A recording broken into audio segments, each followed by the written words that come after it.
Hey everyone, my name is Ford from NorCal Thrills, and today I'm bringing you a very delayed update from Six Flags Discovery Kingdom for March 21st, 2026.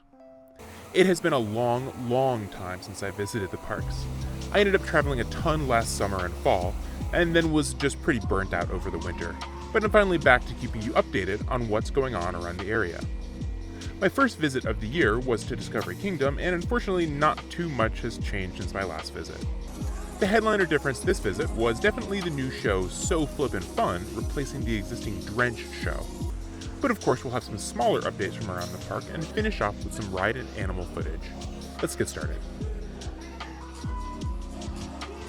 As mentioned, the biggest change at Discovery Kingdom since my last visit is the replacement of the Drench Dolphin show with a new show, So Flippin' Fun. It still takes place in Toyota Stadium and features a bunch of the same elements as the existing show. From guest interaction, to splashes, to plenty of jumping and flips. There's a lot that hasn't changed. But the vibe of the show is so much higher energy. There's a DJ that plays super upbeat music. The audience interaction segment is longer with a dance contest between two volunteers. And there's even a much more quiet emotional section at the end emphasizing the bond between the trainers and the animals. And of course the stadium got a nice refresh and looks a lot better. Overall, the show kept a lot of the highlights from Drench, while getting a nice tone shift to match what is presumably a high-energy day for guests. And with how full the stadium got on an admittedly busy day, it seems that the crowds like it too. Now that we covered the biggest difference from the park this month, let's look at some of the smaller changes. The old snake exhibit in Tava's Jungle Land is still closed. But the water feature in Tava is working, which is great on a hot day. The animal nursery had a couple of new inhabitants, including a very cute fox and a tortoise. Also very cool is that what's presumably a veterinary center is now visible to the public at the end of the nursery windows. Unfortunately, the Sidewinder Safari sign is very broken in an embarrassing way, with the head of the snake missing. Remember the old walrus exhibit that had a sign at one point a couple years ago promising a new attraction or exhibit?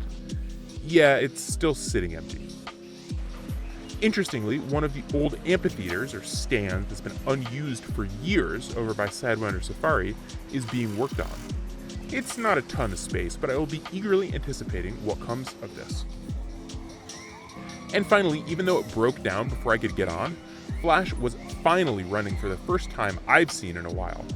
Glad to see this unique coaster up and running again. And finally, let's end this update with some footage of the animals and rides. The animals in particular were so much more active than I expected them to be on such a warm day.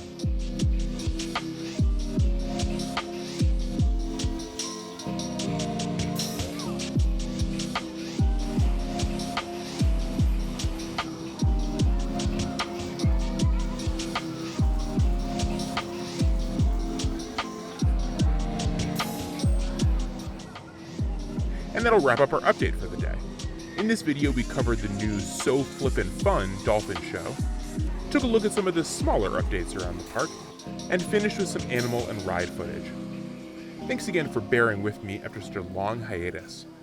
Although I won't be able to make it to California's Great America's opening day in late March, I will visit the first weekend in April and have an update ready for you then.